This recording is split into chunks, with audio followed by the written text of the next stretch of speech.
the recent funding will be investing to go deeper into the existing set of cities which we have already launched, plus also the new set of cities which will be launching. So most of the funding will be used in the expansion and the user acquisition in the existing as well as the new cities.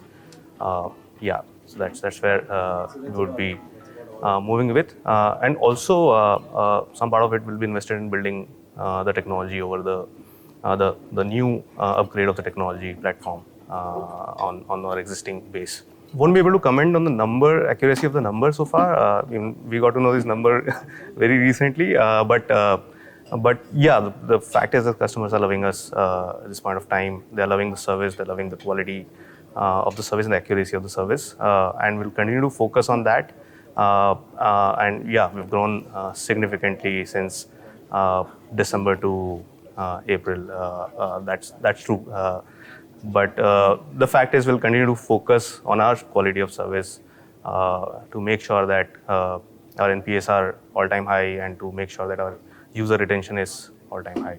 So that's the endeavor. Of course, numbers is something which future will tell over a period of time. Yeah. The way we have built Zepto over a period of time are on some of the fundamental principles of design, of marketing, of quality of service, and the accuracy of service. So, and we'll continue to focus on these pillars where we are not,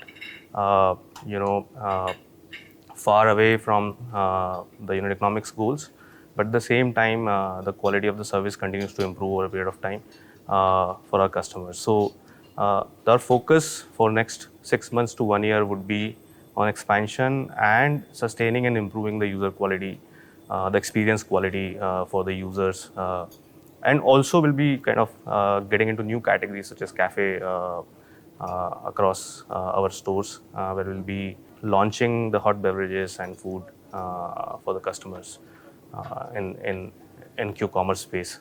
So count on the stores is slightly confidential, but yeah, we are in the range of 200 stores right now, and from a capability perspective, yeah, we can launch 2 stores a day. But what we are focusing on right now is the size of the market and which market to enter within our existing cities and the new cities. So this over a period of 1 year or so, this number potentially can go twice as what we are today. So supply chain is a fairly broad subject where the fundamental of supply chain is that how accurate is your forecasting and how much you invest in building your forecasting models. So and in Zepto, I think that has been something which is very cool to us, that how accurate are we able to predict the demand and build our supplies according to the prediction of the demand, because everything has to work like a clockwork in this fashion. Second is in the retail, if you see, wastage is a big component which eats away your bottom line. So we focus heavily on that from the forecasting accuracy point of view. Now, on the material movement part of the supply chain, what we have done is we've built a supply chain which is extremely responsive. Fundamentally, the point which we try to build here is that how fast can I respond to any change in the demand, either upwards or downwards. So that means what's my lead time to replenish the stores as well as my fulfillment centers.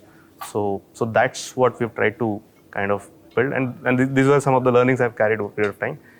The last leg of supply chain is your fulfillment cost, which is what's your cost of doing business in that. So again, we've gone bottoms up on the fundamentals and taken the parallels from the global offline as well as online retail to figure out what percentage of your cost or of your gross margin has to be spent into supply chain. Taking that as a benchmark, we've designed that whole supply chain from day one, and we are completely on that glide path of the cost structures which are like best in class globally. The Q-commerce, I'm extremely bullish on Q-commerce. It's next day delivery or 10 minutes delivery is a matter of the network that you build to deliver your service. It has nothing to do with speed, or it has nothing to do with how fast you can ride and all. It has to do with the network which you've built to deliver. Now, grocery is a segment which is again the largest segment in the retail, It's the household consumption of groceries highest, and the demand density is highest by default. And hence, it makes a lot of sense to have Q-commerce come hyperlocal delivery in grocery. So, and if you look at like even today, forget the online part of the retail, but if you look at the offline, grocery has always been a Q-commerce sort of a network. You look at kirana stores, neighborhood stores, which are around your residence. That network itself resembles a Q-commerce kind of a thing. There are no established markets where you go to buy groceries almost everywhere. It's omnipresent, right? So hence I'm extremely bullish on the Q-commerce part of the grocery, and even from a cost structure standpoint, other than the last mile component, the rest of the cost structure are far more efficient than running a brick and mortar store, because your throughput is extremely high in the online segment where demand density increases significantly. Plus, you can operate for longer hours during the day.